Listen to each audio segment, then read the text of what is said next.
Buenas tardes a todos y a todas. Yo me llamo Salah Mohamoud y soy periodista saharaui. Esta conferencia, yo no sé si estaba programada o no, pero era... Sí, y antiguo presidente de la Liga de Periodistas y Escritores Saharauis en Europa.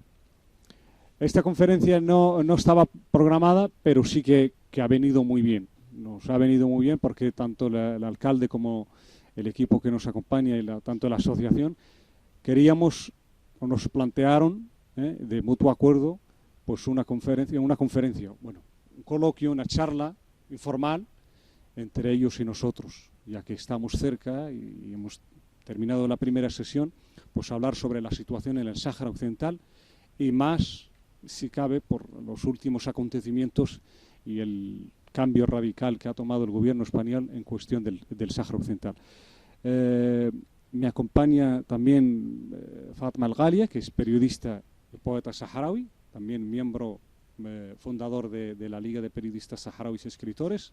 Tiene libros publicados y es una periodista bastante activa en los medios de comunicación y tiene bastante experiencia en ese aspecto. Y luego también Najet, de Juventud Activa Saharaui, Ndeka Saad Oulhannan, que es escritor árabe, intelectual también, muy activo en los medios de comunicación y en las redes sociales. Tiene una serie de contactos con periodistas de habla árabe, tanto mauritanos como argelinos, y que creo que también nos puede aportar su punto de vista. Yo quisiera que sea una charla informal, donde vamos a intercambiar nuestras ideas, nuestras en fin, impresiones e inquietudes. Grosso modo y en general, la cuestión del Sáhara Occidental damos por hecho más o menos de que es conocida. Ha sido una colonia española hasta el 75. España sigue siendo todavía la potencia administradora del territorio, porque así lo reconoce y lo corroboran las resoluciones de las Naciones Unidas. Luego fue ocupada militarmente por Marruecos y Mauritania hasta que el 79, pues Mauritania firmó el alto el fuego, el reconocimiento de la Rased, y a partir de ahí todo, casi el 80% del territorio saharaui está bajo ocupación militar marroquí. Ante esa disyuntiva y ante esa situación, el pueblo saharaui se dividió. Una parte se quedó en los territorios ocupados, nosotros le llamamos territorios ocupados del Sáhara Occidental, y otros pues han sido acogidos en territorio argelino, donde desde 75 se han constituido los actuales campamentos de refugiados saharauis, donde muchos de ellos me consta que habéis visitado. Entonces, tendría que distinguir entre dos vertientes, digamos, a consecuencia del exilio. Hay dos vertientes en la causa saharaui que son las líneas básicas que se destacan en el Sáhara: la vertiente puramente política, administrativa y judicial, y también la vertiente pues, humanitaria, en fin, de sufrimiento y tal. Dos vertientes claras, pero cuyo objetivo final, digamos, el resultado final es la consecuencia de una ocupación, de un exilio. Se firmó el alto fuego en 1991, terminó la guerra, se firmó con Marruecos un alto fuego, se propuso la celebración de un referéndum de autodeterminación. A partir de ahí Marruecos, por una intransigencia y gracias al apoyo de Francia y algunas potencias occidentales, pues ha ido retrasando sucesivamente ese referéndum de autodeterminación.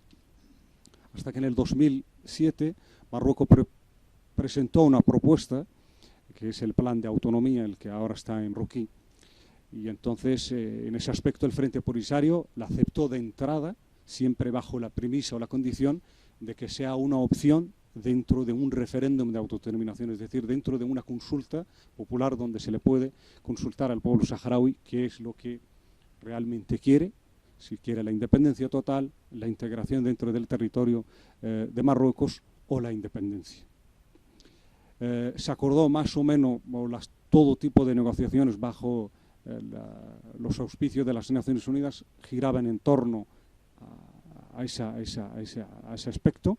Y el tema es que se ha dilatado el tiempo, ha habido una serie de enviados personales del secretario general de las Naciones Unidas al Sáhara. En definitiva, que al final por la intransigencia de Marruecos y el apoyo directo Polisario, pues el pueblo saharaui se vio obligado a retomar de nuevo la lucha armada que había, digamos, paralizado en el 91. Entonces, de un tiempo a esta parte estamos en una situación plenamente de guerra, efectivamente una guerra de baja intensidad, pero es una guerra. Ha habido muchísimas víctimas y una de ellas, pues el muchacho que tenemos en la espalda, que tiene, digamos, el honor, en fin, que le hemos dedicado a esta conferencia para dar a conocer pues, que Marruecos practica no solamente la violación y la intransigencia de los derechos humanos, sino que también asesina vilmente a ciudadanos indefensos y a menores de edad. Lo último en la escena internacional es el nombramiento de un nuevo enviado personal del secretario general, que es el Stefan de Mistura, que ha tenido una vuelta a la región, ha visitado las partes directas del conflicto, además de los países vecinos como son Argelia y Mauritania y España. Más o menos había una cierta esperanza, o al menos una visión nueva, dinámica, de que el proceso se iba a retomar, teniendo en cuenta la inestabilidad que puede provocar la reanudación de la lucha armada, hasta que, en fin, el gobierno español dirigido por el Partido Socialista y Pedro Sánchez decidió de manera unilateral, como habéis estado actualizados por los informativos y por lo que sale en la tele, tomar la decisión de reconocer de la noche a mañana la solución o la propuesta de Marruecos como la más seria y la más creíble, dando a entender que la propuesta del Frente Polisario, la de las Naciones Unidas, que es la celebración de un referéndum de autodeterminación, dando a entender que esa opción y que nos nutrimos mutuamente y en fin, para que podamos, y mis compañeros se puedan.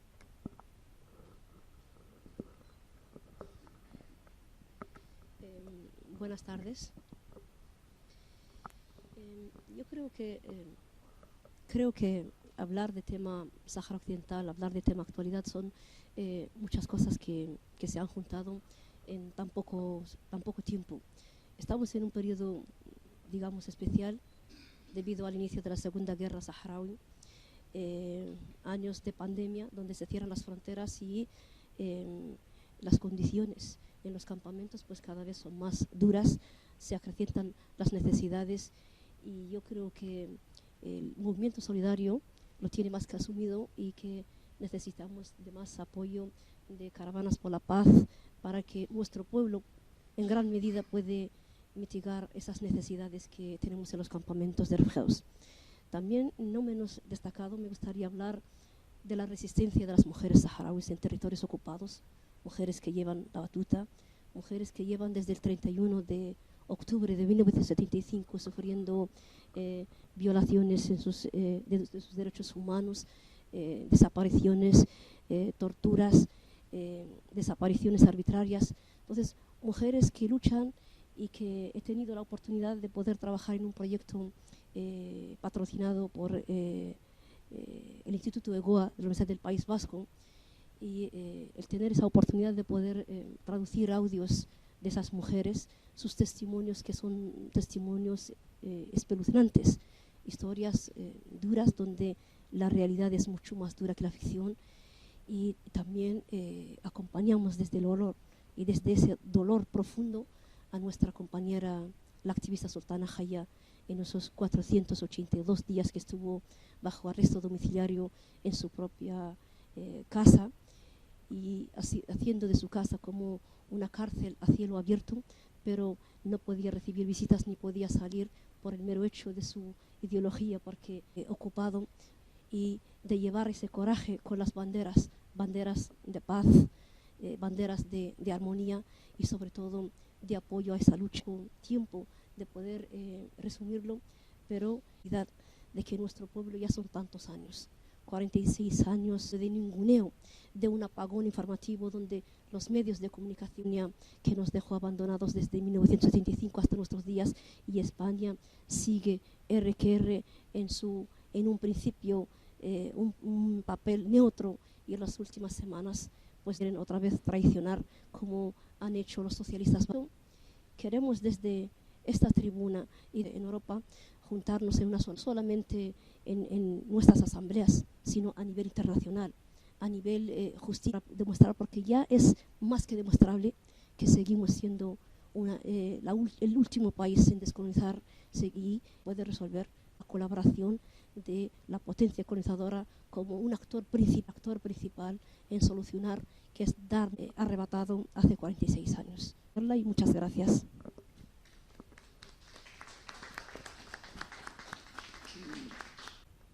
Bueno, yo más que nada seguiré la línea de mis compañeras, ¿no? De la figura de la juventud, pero yo quiero enfocarlo desde los inicios de la etapa de la vida, ¿no? Cómo es el nacer siendo refugiada, qué derechos tiene, qué consecuencias tanto a nivel de desarrollo cognitivo como a nivel de desarrollo académico, qué es lo que conlleva ser refugiada,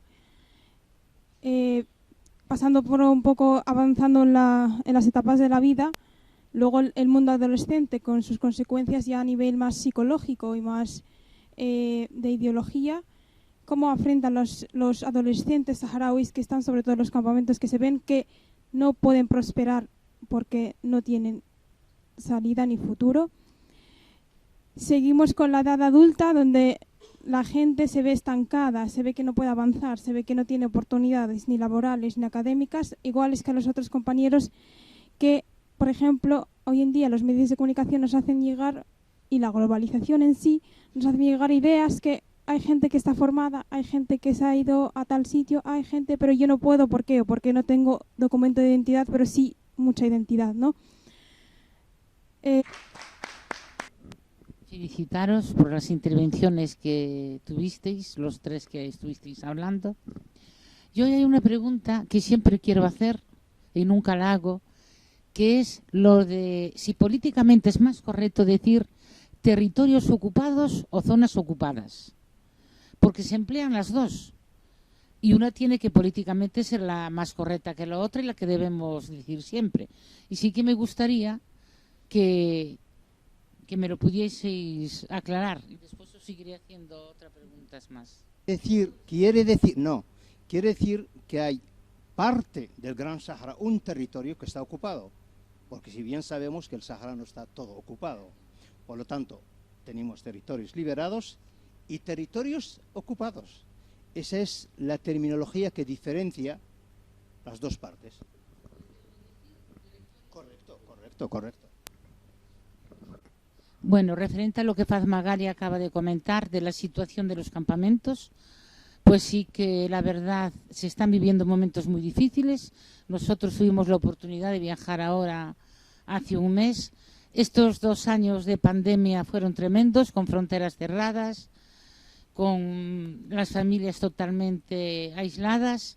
También es cierto que el programa Vacaciones en Paz, que es una de las herramientas que tenemos el Movimiento Solidario para dar a conocer pues la injusticia que se sigue cometiendo con el pueblo saharaui.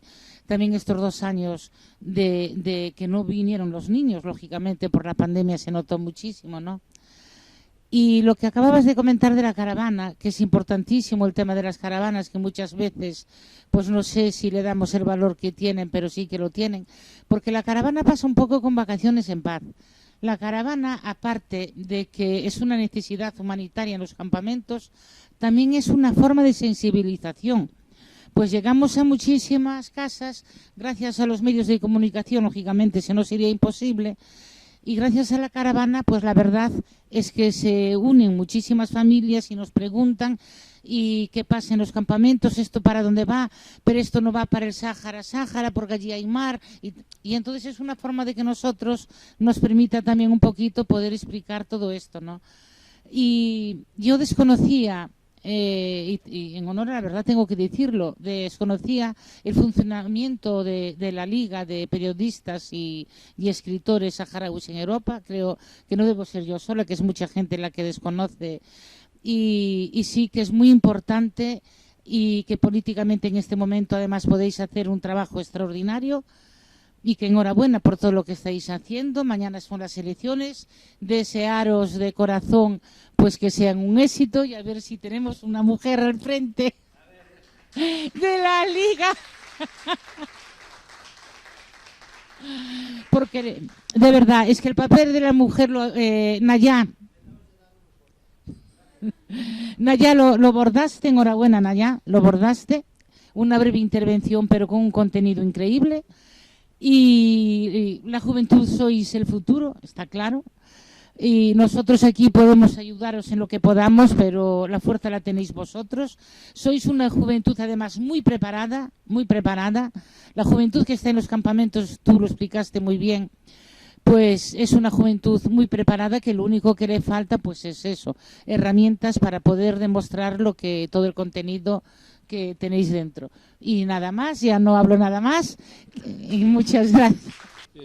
Hablabas al principio de que la decisión que ha tomado el gobierno español iba a tener unas consecuencias dramáticas. Yo quería saber esas consecuencias a corto plazo, cuáles van a ser y cuáles creéis que pueden ser también a largo plazo. Pero yo me gustaría más que os centrarais en las que pueden ser a corto plazo, o sea, los próximos meses. Gracias.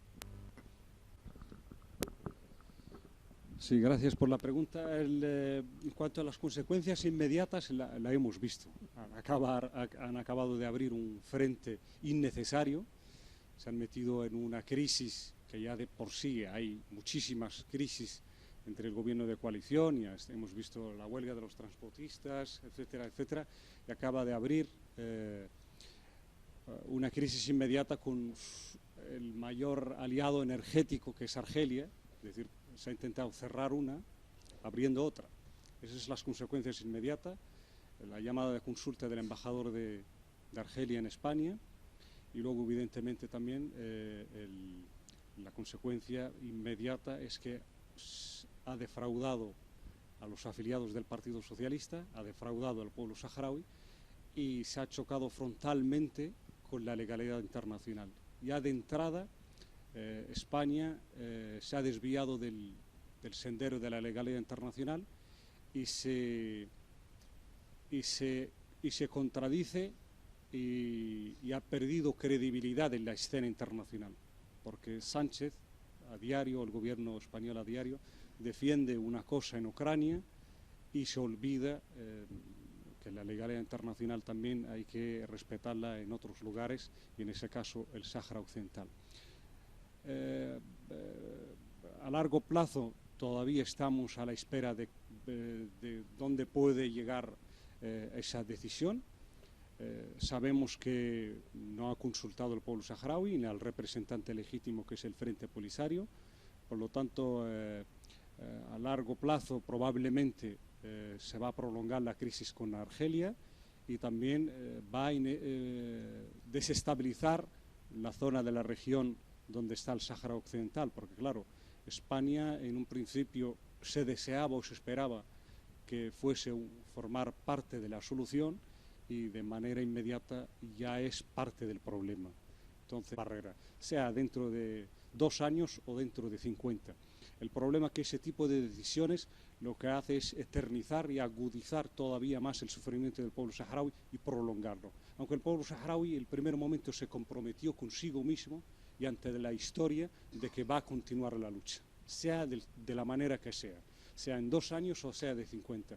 Pero lo agradable y lo aceptable y lo lógico es que España aportase ser parte de la solución, intentar resolver y remendar su deuda histórica con el pueblo saharaui y acelerar la solución, no agudizar y agravar aún más la solución. Ese es desde mi punto de vista. Es que, como he hablado del principio, hay 2 vertientes. El conflicto del saharaui intrínsecamente tiene 2 vertientes que son inseparables. Es el aspecto humanitario, porque la situación de la ocupación pues, ha dado como consecuencia que haya refugiados, haya saharauis que han quedado en los territorios ocupados que sufren a diario las violaciones de derechos humanos, y por lo tanto toda consecuencia política que no esté en el camino de resolver el conflicto del Sáhara Occidental va a agravar aún más la trágica situación del pueblo saharaui. Recuérdame, Antonio, que después te dejo leer. Me pasaron ayer el último documento que mandó el PSOE a nivel interno a todos los diputados y senadores. Ya lo tenéis también. Bueno, y en ese documento pues da a entender que no le va a faltar la ayuda humanitaria al pueblo saharaui, sino que se va a incrementar. Y yo, cuando me lo pasaron y lo leí, dije, este es tonto perdido. Si piensa que el pueblo saharaui se va a quedar callado con la ayuda humanitaria, es que no conoce al pueblo saharaui. Yo creo que en todo este conflicto político hay supongo que una sinfonía de razones, pero tiene que haber una de fondo, que seguramente la tenéis analizado desde el punto de vista político y también desde el informativo, que ha pesado más en la toma de decisión, para mí profundamente errónea, ¿no?, del Partido Socialista en el Gobierno de España, para poder favorecer esa posición de Marruecos frente a vuestro pueblo. Y supongo que vosotros tendréis un análisis y una conclusión, o algunas conclusiones, sobre cuáles son esas causas de fondo que han motivado esta toma de postura. ¿Tiene que ver con la presión demográfica y la inmigración? ¿Tiene que ver con una cuestión meramente económica? ¿Tiene que ver con la geoestrategia y los alineamientos del Estado español con las posiciones de Estados Unidos en la última etapa de Trump? ¿Cuáles son, en vuestra opinión, las razones que han motivado esa toma de postura tan clara a favor del país, de Marruecos? A ver, de entrada hay una cosa que es muy clara. El pueblo saharaui tiene un problema con el régimen marroquí, jamás con el pueblo marroquí. Eso de entrada no hay ningún problema. Creo que también hay gente marroquíes que han sufrido muchísimo. Y es un país que juega en una liga aparte, pero porque tiene un apoyo incondicional de Francia. Y Francia es miembro permanente del Consejo de Seguridad de las Naciones Unidas. Entonces Marruecos ha sabido también jugar sus cartas, de manera sucia y de manera desagradable, pero lo ha sabido jugar, que es la presión de la inmigración, el tema del terrorismo, la inseguridad, el tema de la droga y tal. Entonces, cuando ha visto una cierta debilidad del gobierno de la coalición, pues ha presionado más por las valles de Ceuta y Melilla, etcétera, etcétera. Entonces, eso es un factor. Luego, evidentemente, España también ha recibido presiones de Francia, ha recibido presiones de Estados Unidos para alinearse más o menos en esa línea, en intentar pasar por alto el derecho de autodeterminación del pueblo saharaui y al derecho a la independencia y a ser un pueblo libre. Y se intenta revertir los términos y hacer del plan de autonomía presentado como la solución más ideal, la mejor, pasando por alto todas las resoluciones de las Naciones Unidas. Entonces, evidentemente que se ha jugado una serie de movimientos geoestratégicos, también ha tenido que ver el tema de la guerra de Ucrania, etcétera. Ha tenido que ver, aunque sea de manera acelerada, ha acelerado un poco esa toma de decisión. Entonces Marruecos siempre ha jugado al chantaje. Y en definitiva, pues España, o en ese caso, pues el gobierno de Pedro Sánchez ha cedido al chantaje de Marruecos y ha tenido que callarse y en fin, tragar el sapo y en fin, está a la espera a ver qué hace el pueblo saharaui, a ver qué es lo que hace el gobierno argelino, el aliado, a ver, en fin, está en una situación ahí, pero sí, Marruecos sí que ha tenido que influir ese tipo de chantajes que ha hecho, desde mi punto de vista. Es cierto lo que ha dicho el compañero, que España cedió al chantaje marroquí, pero sería bueno volver un pelín atrás para saber las razones y las causas que motivaron que España cediera a la posición marroquí. Marruecos pensó, y se lo ha creído, que unos días antes de la salida del presidente americano Trump y hacer un trueque, un cambio, para que Marruecos establezca relaciones diplomáticas con Israel, él reconociera la supuesta soberanía del Sáhara Occidental para Marruecos. Marruecos intentó hacer de eso un triunfo, intentó hacer una campaña feroz en toda parte para presionar a varios países y especialmente a España. Y cuando digo España, ¿por qué? Era el objetivo, porque España es la potencia administradora, porque España se considera hoy por hoy, por las Naciones Unidas, la potencia administradora, hasta el punto de que el espacio aéreo saharaui hoy por hoy está controlado por España. España no cedió en su momento, pero la sorpresa vino de Alemania.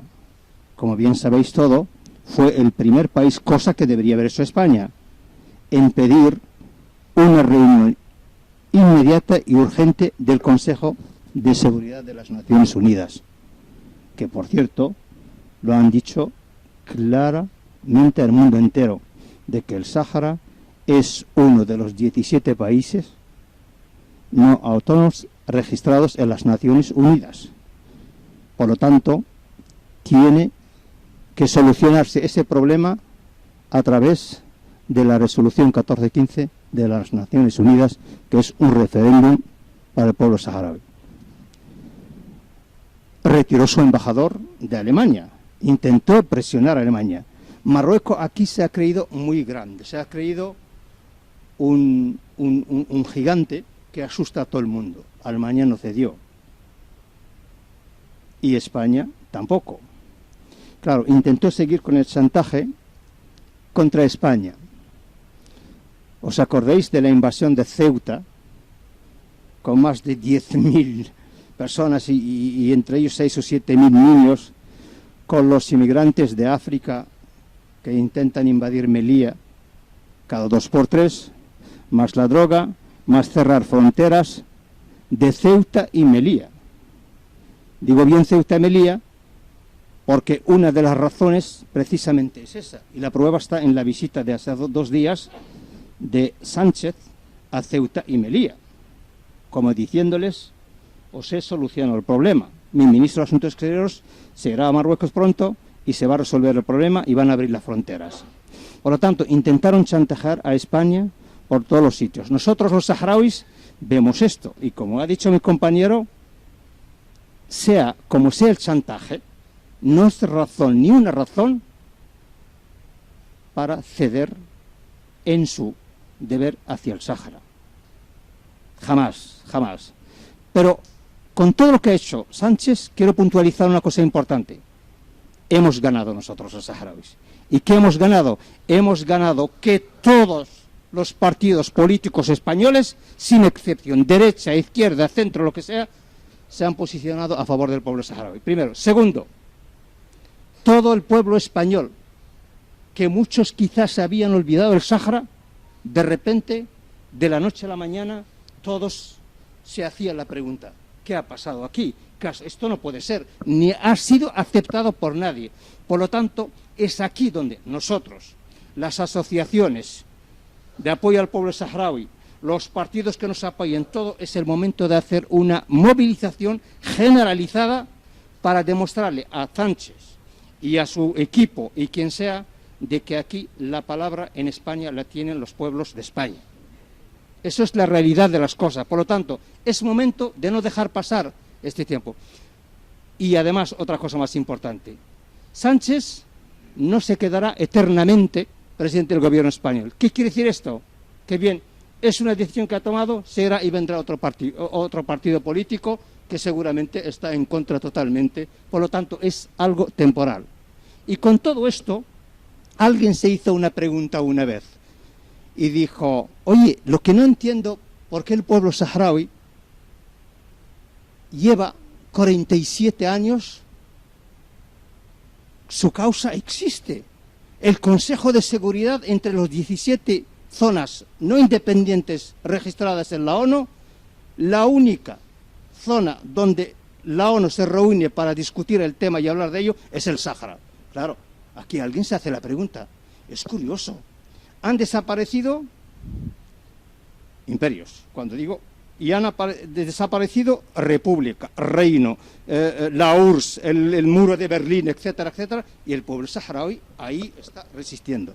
La razón es simple y llanamente de que los saharauis y el pueblo saharaui es, lo digo muy bien en árabe, es de mantina hasa, es de una, sí, más o menos una semilla especial, y en serio, y lo que ha dicho ante Maite, que el que no conoce a los saharaui, el que no ha estado con este pueblo, nunca podrá conocer al saharaui, aunque le hablesen de lo que sea, aunque lea los libros que quiera. El pueblo saharaui, el saharaui en sí, tiene una convicción tan dentro, y esa es la respuesta de quien pregunta por qué estamos hasta 47 años. Estaremos 47 y estaremos mucho más, porque nuestra decisión y nuestra convicción de que nuestra causa moriremos todos por ella, de hijo a hijo a hijo, seguramente es la que ha hecho que todavía existimos 47 años. Mi pregunta es, que hablabais antes de la guerra, una guerra suave, ¿qué consecuencias, qué connotaciones tiene esta guerra para el pueblo saharaui y para la causa y para los que decidimos estar con el pueblo saharaui, porque no se ve visibilidad de lo que está pasando, de lo que ocurre, qué profundidad tiene y qué consecuencias profundas puede tener? Aunque se considera una guerra de baja intensidad, generalmente las guerras nunca traen nada bueno. Es una guerra que separa familias, es una guerra de crímenes y de asesinos porque han asesinado a civiles y a militares y a menores.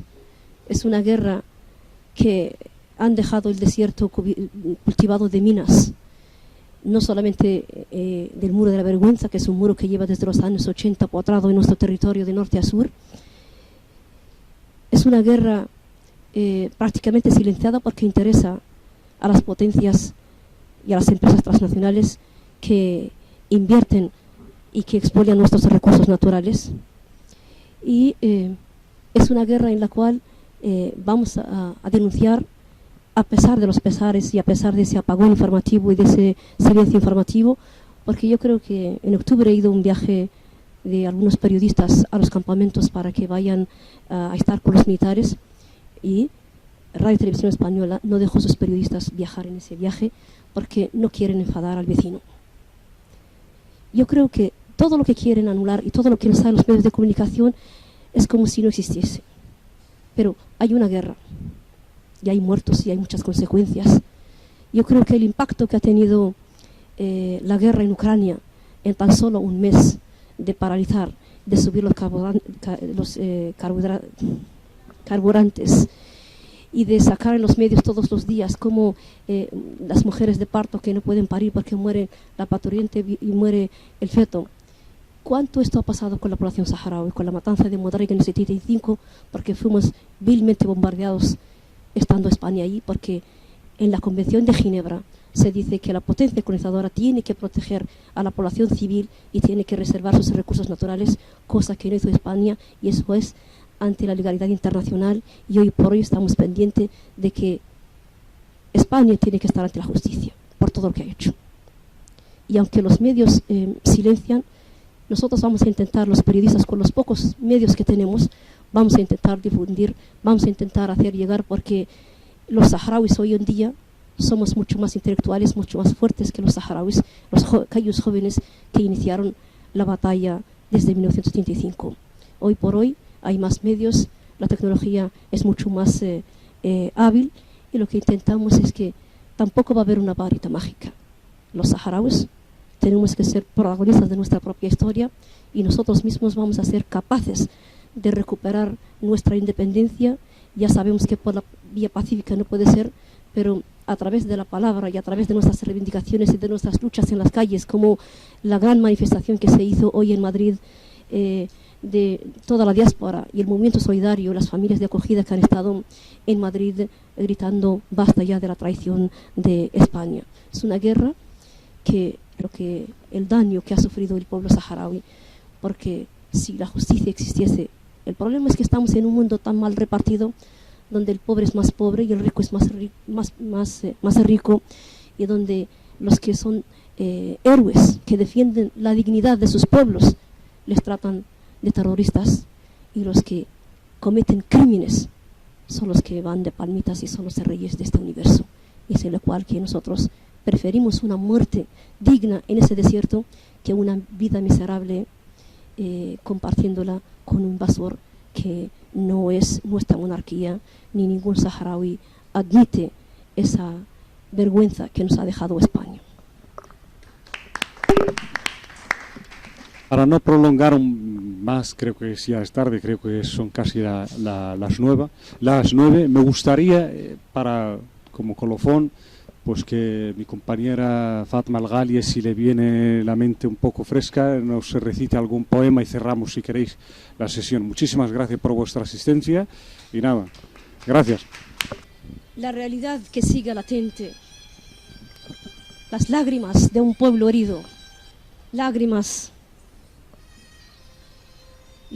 de un pueblo herido por caravanas de tanques y cañones que sembraron un bosque de bombas y muertes. Gritos de senderos,